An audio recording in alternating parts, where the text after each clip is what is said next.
Cool, Tom. Thank you so much for doing this. I'm really excited to have this time with you to look at sound engineering for street worship. But before we go into that, I just wanted to, give you a chance to introduce yourself for those who are watching. So tell us a little bit about your street worship and what you do. I've been doing street worship to some degree for about 6 years, I think, 5 6 years, Mm. and I've been doing it as a ministry for about coming up to 2 years. Mm. So in the last 2 years, I've been out on the streets, I think 100, 170 times.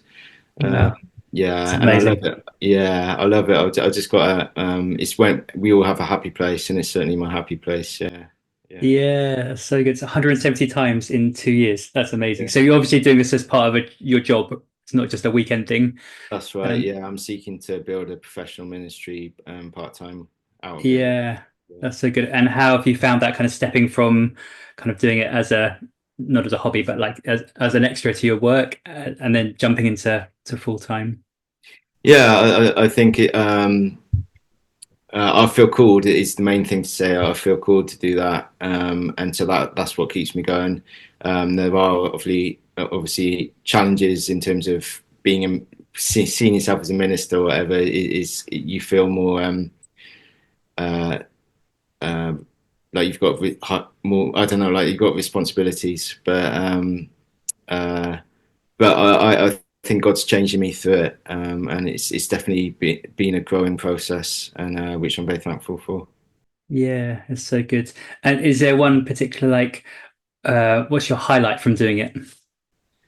Highlight, yeah, the first thing that just jumps into mind is I've more when I've been doing it as part of a group, but I've seen people give their lives to Christ and be saved. I Mm, can't say that's down to my individual contribution, but that was the highlight, I would say. amazing, man. So good. And obviously, we are going to be looking at sound engineering today. So yeah, tell us a little bit about your experience around that.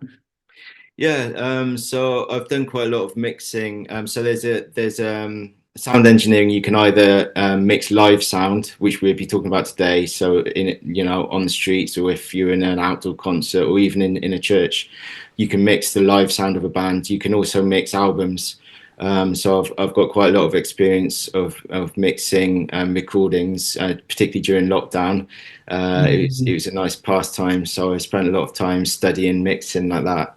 And also, I've been in a range of live bands, so I've got experience of how music sounds in a live context as well. So good, man. So good. And I'm personally really excited about this because I know next to nothing about sound engineering and EQs and all that kind of stuff. So I know I'm going to learn a lot, and hopefully everyone who's watching will as well. So thanks for preparing stuff. So I'm going to hand it over to you. Okay, great. Yeah, and do jump in with any questions. Cool. Thank you. I'll just share that I've got some slides here. There we go. You see them okay? Yeah, I can see that.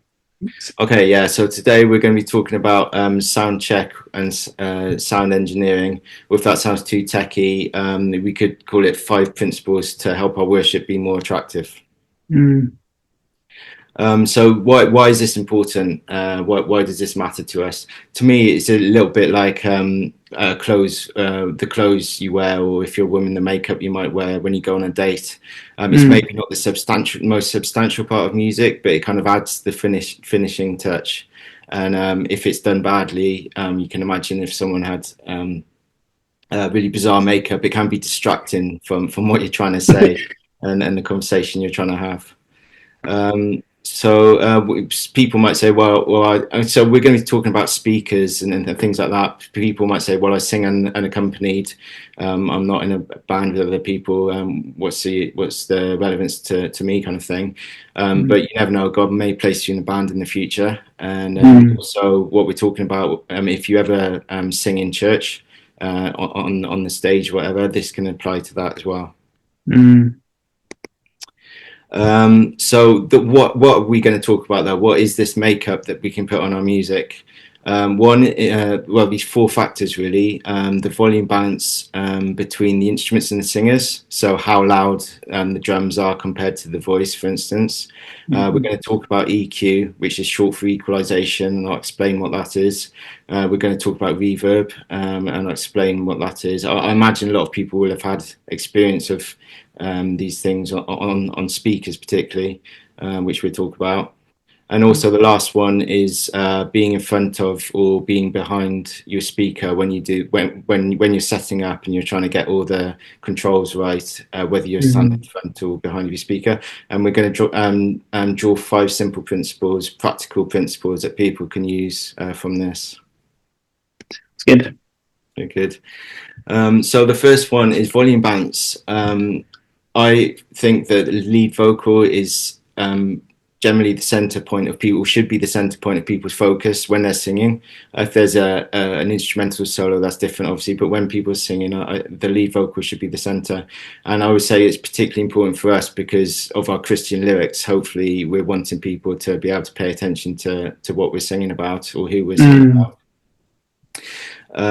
So instrumentalists should the volume of the rest of the band, the instrumentalists and the other singers, should firmly support the vocals, but not compete against them. So I think of it like a rugby team. If you were in a rugby team and you were facing the opposition and they seemed to have two big men who seemed to be competing for who was the captain, you might fancy your chances because there's disunity in that team. There isn't a clear captain and there isn't a clear pecking order. So I think in the same way there should be a fairly clear pecking order in terms of the lead vocalist just being loud enough to really be the centre of people's attention. As instrumentalists, and I am primarily a guitarist, not a singer. As instrumentalists, I feel our job is to be salt, as in the biblical sense, bringing out the flavour in the vocalists. Or another metaphor, we might see ourselves as the best man who stands behind the groom and supports them on their big day.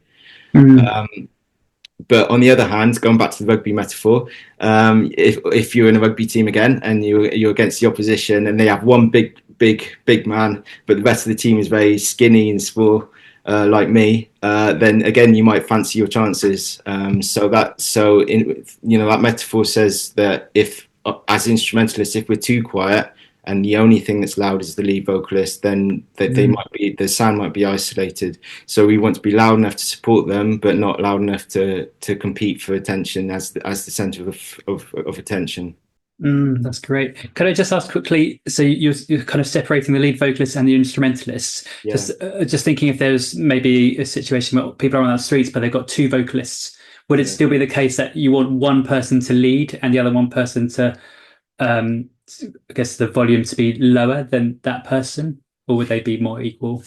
Yeah, essentially, yeah. There is generally a lead vocalist and then backing singers who are often singing a harmony part. They're not singing the main thing. So the ones with a harmony maybe want to back off a little bit and again have that kind of dynamic. So they're not perfectly the same volume. Yeah, so they're still in the supporting role as well. Yeah, definitely. Brilliant. Okay, that's helpful. Yeah, and just to say, this isn't a mechanical consideration. So this is about where your focus goes when you're listening to music, when you're doing the sound check or whatever. It's not so much that if the vocals are on 10, then automatically we put the guitar on 8 and we put the drums on 6 or whatever. It's more about as you listen to the music during the sound check, where's your focus go? Is anything, drawing attention from the vocalist? Great. So yeah, this is just to recap what we said. The first principle, when you're setting up the volume of your or everyone in the band, relate your volume to the vocalist, be loud enough to support them, but not loud enough to draw attention from them. Yeah, and then the second factor I'd like to look at is EQ, which is short for equalization. So this would generally appear either on electric instruments, like electric guitars or whatever. Some acoustic guitars have it on it, or particularly on speakers. Basically what EQ is, so when we play music, there's a bunch of frequencies, high frequencies and low frequencies. The high frequency, if you imagine dropping a drinking glass on the sound on the ground, you know, it smashes. That would be a lot of high frequencies, like.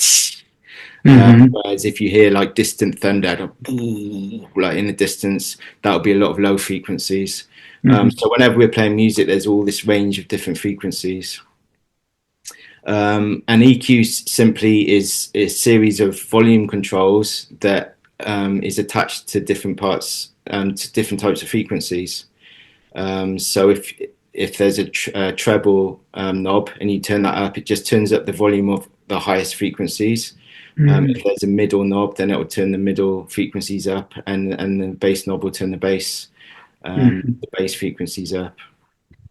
It's not the same as to say high and low notes, because for instance, a bass guitar can play very low bass notes, but it creates some high frequencies as well.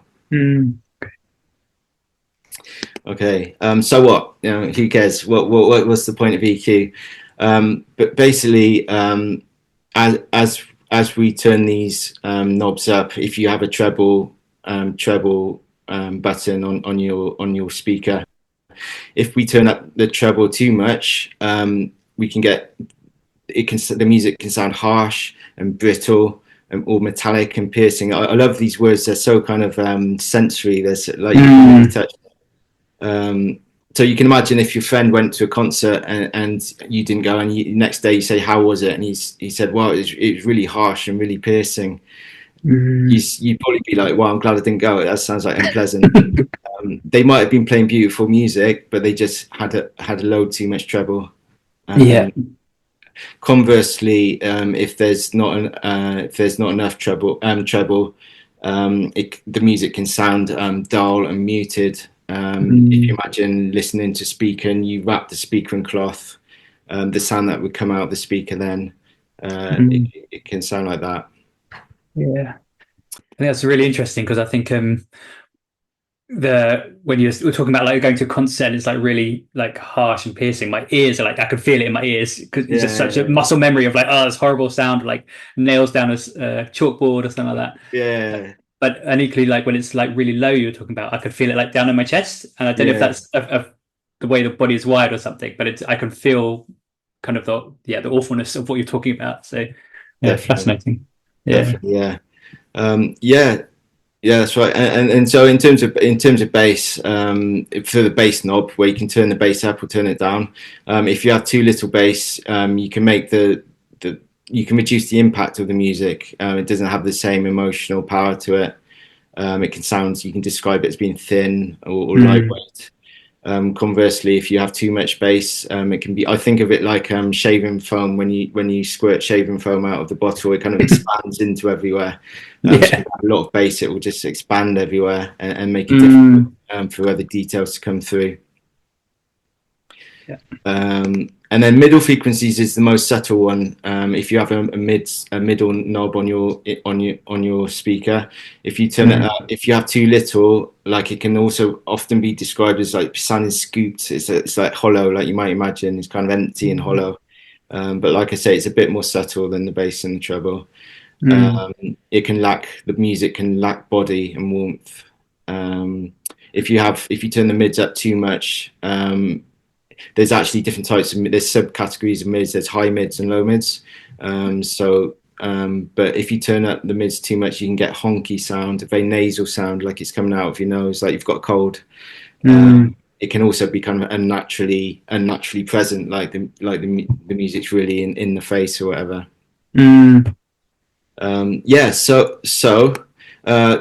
What do we do about this? So the second principle is you listen to the sound coming out of your speaker when you're doing your sound check. Describe it in words to yourself. It sounds too thin, it sounds too harsh, it sounds too boomy, and then you can adjust the EQ accordingly. Another approach is just to experiment with each knob. So you just whack up the treble and whack down the treble and until you get a sound that you find is attractive. Just to make one note, is as we get older, we lose treble. We lose our ability to hear treble, and the older we get, the lower that boundary becomes. So we lose more treble. As we get older, and I'm already losing some of my treble. As we get older, beware of saying, "Well, it still sounds dull. It still sounds dull," and you're whacking at the treble more and more. Because any poor young people that walking past or dogs or anything like that like, get scared out of their skin by the amount of treble that there actually is. So yeah, either get a younger person to confirm or just accept that it might sound dull to me as an older person, but not someone else. That's really helpful. Can I just ask, I guess combining the last two things you talked about, is there a sense where we separate the vocalists from the instruments? Is there any sense where the vocalists should be more trebly or more bassy than the instruments? I'm just wondering about the relationship between the last two things that you talked about, or is there no relationship and we just think of it all as one and then adjust it accordingly as kind of one sound? So if different people have different speakers, then it gives you control over, or if there's more than, like on my speaker, there's more than one EQ, treble, middle, and bass. You can do that for the guitar and vocals separately. So you can, that does, or if you've got two different speakers, one person coming out one speaker, then that does give you control over adjusting these things separately for separate people. I think generally, in terms of the vocalists, generally turning up mids and treble is going to help them cut through the mix, which is to say there's a lot of sound in a bigger band. Say you've got a 5-piece band, there's a lot of sound going on. If the vocalist treble is turned way down, they won't kind of emerge from that sound. That makes sense. Whereas if their treble is turned up, they'll cut through and make and come to people's attention. Yeah, that definitely makes sense. Cool, thank you. Okay, and then this is also about EQ. This is about tonal separation. So if you're a keyboardist or a guitarist, you might have had the experience. If you're playing, say I'm a guitarist, I'm playing with a keyboardist. If they're playing lots of low notes, the natural thing for me is to play lots of high notes, because then we're keeping out of each other's territory. If we're both playing lots of low notes and we're playing different ones, then it's going to create confusion for the hearer. So if I hear the keyboard playing low, I tend to play high notes. Okay. But you can say that the same can be true of tone and frequency. So this equalization that we've been talking about. So it's something to consider. If a keyboard has a lot of mids turned up and a lot of bass turned up, we might want, as a guitarist, we might turn down our mids and our bass, let them have that territory, and we turn up the treble because that's something they're not providing so much.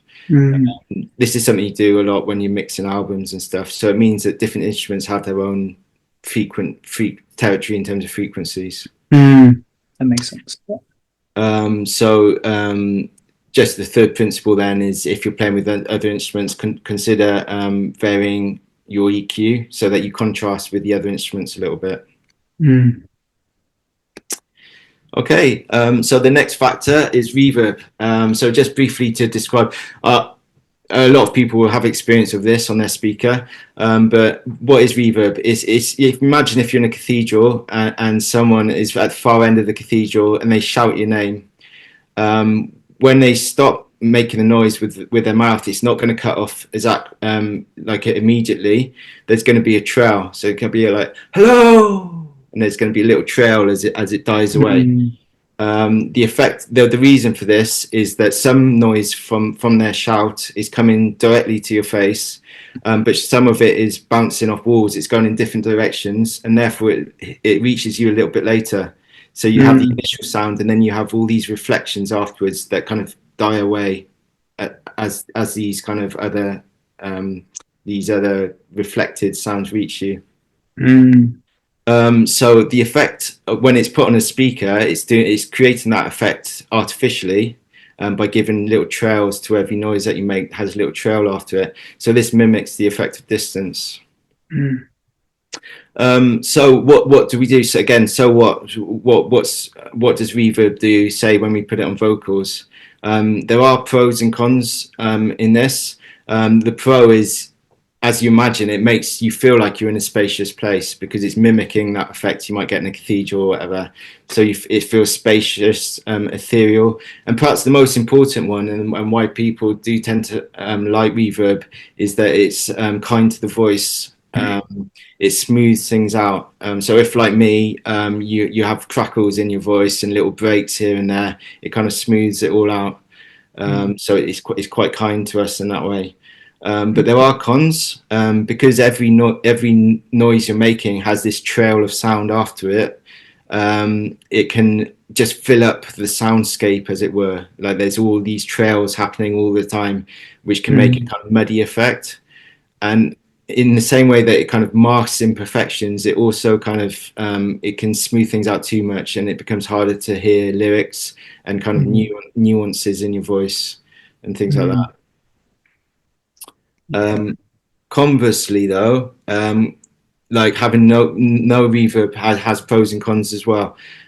So you can imagine if someone spoke into your ear, there wouldn't be any reverb because they're right next to you, and you'd hear every detail of their voice. You know, every nuance of their voice would be exactly there. If they had a rasp in their voice, you'd hear it exactly. So it's very intimate sound. It's very close to you. It's very direct. But the negatives kind of as you'd expect, it can feel very spaceless, very kind of almost, yeah, just spaceless. And it can also, every imperfection is highlighted. Yeah, and it also highlights plosives. So when we say "p" like that into a microphone, you can get a little bit of a thud, and all those and breathing, everything becomes very out for everyone to see, as it were. So what's the principle from this? Is to experiment with how much reverb you put on vocals and be aware that although lots of reverb is kind to our voices, it has drawbacks as well. There's pros and cons to lots of reverb. Can we just unpack a little bit? Because I guess it makes me think about different types of music that I've heard. And so I guess if I think about the worship that I do on the streets, it's quite, I think you used the word on the last slide, ethereal. And I guess I get that my favorite artist is Jason Upton, who uses a lot of reverb. So that's kind of where I'm drawing from. And it does create this almost like space in the like ethereal space in the atmosphere. Yeah. And it is like you said, quite cathedral-like. It's almost quite visual. You can see almost like sound being created, creating a space for people to sit in, if you like, on the streets. But well, I could be wrong. I don't know. But for the times where I've played with other musicians, where it's a bit more like funky and it's a bit more like jazzy or something. Perhaps am I right in thinking maybe that reverb wouldn't work so well? It needs to be less reverb and a bit more punchy. How does the reverb? I guess the question is, how does reverb affect what sound you're playing? Yeah, definitely. No, you're bang on. Yeah, if you were playing funk, for instance, funk guitar, it's very fast rhythmically, and yeah, you want hardly any reverb on it at all, because of the kind of the rhythmic detail, the complexity of it. You want it all to come through. Yeah. But yeah, you're totally right. There's a lot of reverb in a lot of Christian music. Particularly on everything, but maybe the vocals. But on guitar, there's a lot of reverb, like huge reverb, because to get that spacious, ethereal effect that you're talking about, yeah. Yeah. And it does make sense, I guess, in terms of what you said about the distance, because I was just thinking about when I'm playing like more jazz or yeah, funk stuff, it feels like you're being hit by it in a good way. Like it's a very, very close, intimate, like punchy sound that you kind of, yeah, the experience of it is much more punchy. So yeah, I like that kind of the visualness of what you've created about what reverb kind of feels like and looks like, if you like. So yeah, it's great. Thank you. Okay. Yeah, and just a quick note, kind of relating to that, really. If just a quick note on putting reverb on other instruments besides the voice, if you put it on the guitar or the keyboard or whatever, as you turn the reverb up, it will help you to fade into the background. You melt into the background more of the music. Whereas if you turn the reverb completely off, you stand out and be at the front. But again, that that might not be desirable if you're taking focus away from the singer. Mm. And then the last factor is just whether we stand when we're doing our sound check. Say we're on the streets and we're seeing if we're loud enough and everything like that. Whether we do that as we stand behind the speaker with the speaker pointing away from us, or whether we stand in front of it. Because basically is to be aware that the sound that's coming out the front of the speaker has a lot more treble in it than what we're hearing from behind it. And even if you're standing in front of it, my experience is even when you're standing in front of it, if it's down by your feet and you're literally 6 inches away from it, it's going to be less loud and less trebly than if you walk back like 6 to 10 meters. So the simple principle of this is when you're testing your sound, testing your speaker before you start playing, or when you're just testing it, either try and stand like 6 foot at least in front of the speaker to hear what it's going to sound like to the people passing by, or get a friend to do it, and trust them if they say it's too trebly. Behind the speaker may sound too bassy, but you've got to trust them. And just one thing, if depending on your setup, if that's one of the reasons you have monitors are little speakers that point backwards at you. They don't point out into the crowd or the street or wherever. They point backwards at you, and that's so that you can get a good perception of the whole music, and it's not so bassy. That makes sense. Yeah, and yeah, I don't know. I think we were going to talk as well a little bit about where we the effect of playing in different places, particularly in the street worship context, and whether there's lots of people there and where we are and things like that. Yeah, I think I guess kind of what you just off the back of what you just said, where we stand is going to make a difference to the kind of the sound we hear. And then I guess to take that a step further, where we play is going to affect the sound we hear as well. So I guess if I think about my experience, we used to play in North Shields in just outside Newcastle, and it was just a long straight high street, and we used to stand at one end and just face down the high street. Yeah. And it seemed to work like really well. You could hear the sound traveled really far. But I know, say for example, if there was like sometimes you had like like electric people who selling electric and gas and getting to sign up for that kind of stuff. If they took our place, we'd sometimes stand to the side, and then we guess we're only the distance between us and the next wall is like 20 meters or something. Right. And sometimes, to be honest, we get complaints because it was like I don't know the science behind it, but it was like the sound was just much more like dense. Maybe I don't know, like I don't know the words. And so it just made me think about where we play is going to affect all of what you're talking about as well. If there's loads of people, then maybe that's going to affect the sounds compared to if there's only one or two people walking by. If we're playing in a sometimes there's in city centres there's like a circular area where the buildings may be in a circle with like alleyways down them, separating them, and that might affect the sound compared to, as I said, like a North Shield where it's just one straight road. I just wondered if you had any thoughts around that side of things. Yeah, I think definitely. I think particularly. Reflections. I think probably a lot of it's to do with reflections. So if you're playing in a narrow street and you're facing a wall that's not very far away, a lot of the sound's going to be reflected right back. It's going to sound different to you as well because you're going to be getting the reflection of the sound. Maybe if you're in a big park or somewhere, the sound's just going to disappear out into the atmosphere. Yeah. So I guess it's what we just said, it's help of the reflections. If you think of it as a visual, like a line going to the wall, then back again, it's almost like a mirror, isn't it? I think that's what you're saying. It's like there's some kind of mirroring happening. Definitely. It's actually it's something that buskers use in London, isn't it? They've often been in the tube.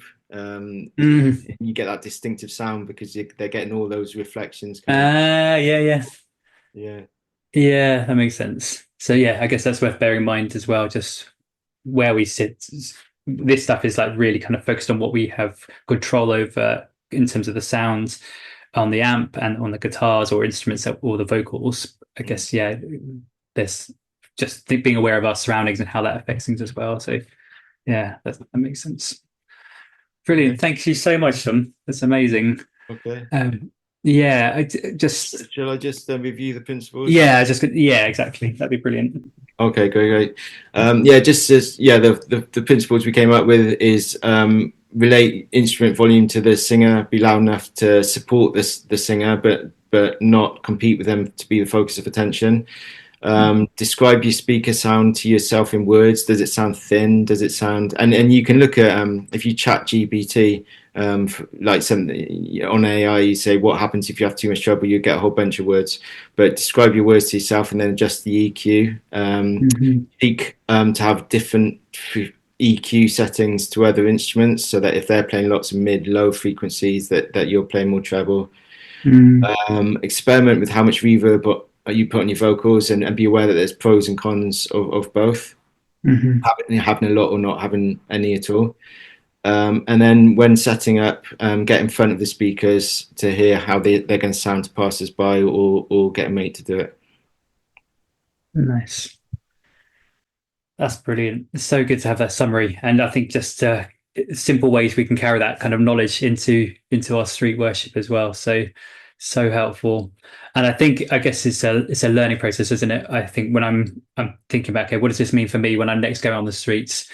And I mean, like you said, you've got experience in this, doing on the studios. You've done 170 outreaches in the last 2 years, so you've got a lot of experience. So I'm guessing I'm going to think, okay, what can I learn? What can I take from what I've just learned and just grow? Take one step towards making it better, and just continue to bring that into my street worship. Really, yeah. And also, I guess I'm thinking from a practical level, on the streets is just me on guitar and singing. So in terms of, I love your idea about getting a mate to do the sound check, because actually I can't go out there and play guitar and sing whilst trying to listen, because I have to take the mic stand, and all the wires will be trailing behind me. So actually, if I can have a friend who's there just to do the sound check as well, so almost like teach them about what you've just shared as well. So that's, yeah, really helpful. Thank you so much for your time with this. It's really good. And I think, again, just going back to your very first thing you said about making it attractive. I love that analogy of putting makeup on. It's almost like a small thing in the grand scheme of things, when ladies getting dressed with their clothes and doing hair and stuff, and the makeup is maybe like a final touch. But actually, it does make a difference, like in terms of the whole picture. And that's what we want on the streets. We want it to be attractive to people, even if they don't know why it's attractive. There's something about actually that we want to be the best we can be for Jesus, and make it as accessible and as nice of an experience for the people listening. So yeah, thank you so much, man. Appreciate it. All right, thank you.